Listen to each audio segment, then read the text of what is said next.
ধরো আমাদের জীবনে যদি কাউকে ভালো লাগে, তাহলে আমরা তাকে তো বিভিন্নভাবে উপস্থাপন করার চেষ্টা করি বা বিভিন্নভাবে ইঙ্গিত দেই বা বোঝানোর চেষ্টা করি। হ্যাঁ স্যার। ধরো তুমি রাস্তা দিয়ে যাচ্ছ বা তোমার বন্ধুরা যাচ্ছে, হঠাৎ তোমার কোনো একটা বন্ধুর কোনো একটা মেয়েকে ভালো লাগলো, ভালো লাগে।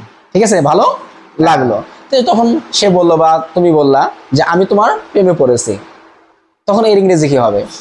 I am in love with you. I am in love with you. You.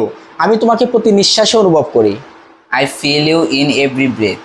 I feel you you in every breath. Breath. তারপর সত্যিকারের ভালোবাসা সহজে পাওয়া যায় না।